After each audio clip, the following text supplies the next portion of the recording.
You know, he was the man who stood right there in Stalin's shadow for decades, a quiet, unassuming bureaucrat who somehow became one of the most powerful and feared men in the entire Soviet Union.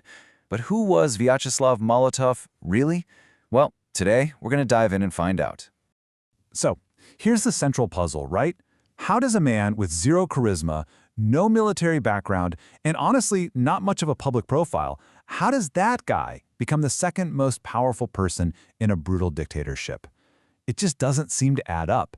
To solve this, we really have to go back to the very beginning. And our story, really the first big clue, starts with the name he chose for himself. It's a name that tells you pretty much everything you need to know about his character and his ambition. See, he wasn't born Molotov. His given name was Vyacheslav Skrabian, but as a young revolutionary, he picked a new name, Molotov. Why? Well, in Russian, molot means hammer, and that's precisely what he planned to be, a hammer for the revolution, ready to smash the old world to pieces to build a new one. His early life was, well, a trial by fire. He joined the Bolsheviks when he was just a teenager and was immediately thrown into this clandestine world of secret meetings, police raids, and long stints in Siberian exile. You'd think that would break someone, but for him, it did the opposite. It forged him, hardened him into this unwavering revolutionary who believed in one thing above all else: absolute discipline for the party. So, how does a guy like this climb the political ladder? Well, it wasn't with amazing speeches or by being a war hero. No, Molotov's path to power was paved with paperwork, with meticulous organization, and one very, very important friendship. Look, his rise was slow, steady, and calculated. He was a key organizer back during the 1917 revolution, sure, but his real breakthrough came after Lenin died. In that chaotic power struggle that followed, he made a very smart bet. He backed a fellow bureaucrat, a guy named Joseph Stalin, against much more famous figures like Trotsky, and it paid off. By 1930, Molotov was the Soviet prime minister, second only to Stalin himself. So why did Stalin trust him so completely? It's simple, really. Molotov was the perfect number two. He was ruthlessly efficient, a true believer in the communist cause, and unbelievably loyal. But here's the most important part. He had absolutely no desire to be number one. He was content to be the hammer, not the hand that swung it. And for a paranoid dictator like Stalin, that made him safe. He was no threat at all. And once he had that power, Molotov truly became the hammer he'd named himself after. He was the enforcer, the guy who put Stalin's most brutal and transformative policies into action both at home and on the world stage. He was the man who signed the orders. He oversaw the forced collectivization of farms, a policy that directly led to a catastrophic famine that killed millions. He pushed for rapid, brutal industrialization, no matter the human cost. And during the Great Purge, when Stalin was devouring his own people, Molotov was right there, his signature appearing on thousands upon thousands of death warrants. He wasn't just some cog in the machine, he was one of its chief engineers. But maybe his most infamous moment came in 1939. He stunned the world by signing a non-aggression pact with Nazi Germany. Publicly, it was all smiles, a treaty about peace, but behind closed doors, there was a secret protocol. It was a cold, cynical deal to literally carve up Eastern Europe between Hitler and Stalin. This was ruthless power politics at its most raw.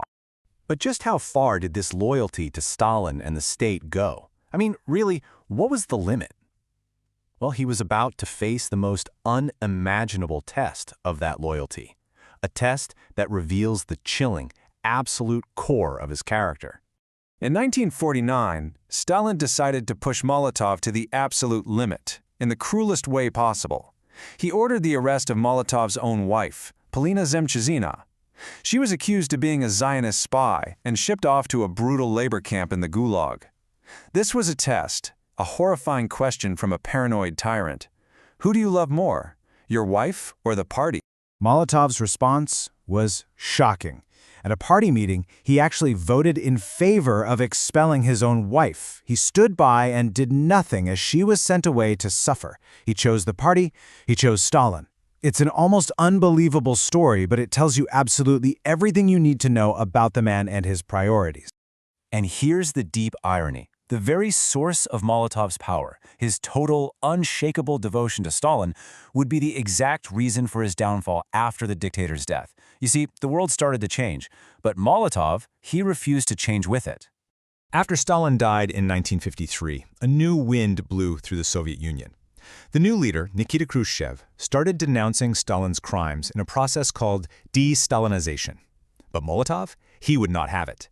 He saw these reforms as a total betrayal of everything they had built. He defended Stalin, the purges, all of it. He was a relic, a man stuck in the past, refusing to believe the world had moved on. In 1957, he made his last stand. He joined up with a group of old-school hardliners in a plot to overthrow Khrushchev and bring back the old Stalinist ways. But the coup failed, and for Molotov, that was it. It was the end of the line. He was stripped of his titles, kicked out of the party leadership, and basically sent into political exile. The hammer had finally been put away.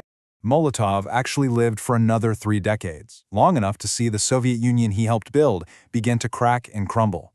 But you have to wonder, did all those years in obscurity lead to any kind of reflection, or maybe even remorse? Not a chance, not in the slightest. He died in 1986, completely unrepentant to the very end. In interviews late in his life, he defended Stalin, the purges, the famines, everything. He argued it was all necessary, just the price that had to be paid for building a socialist future. He was a true believer, right up until the very end. So, what's the final verdict on Vyacheslav Molotov?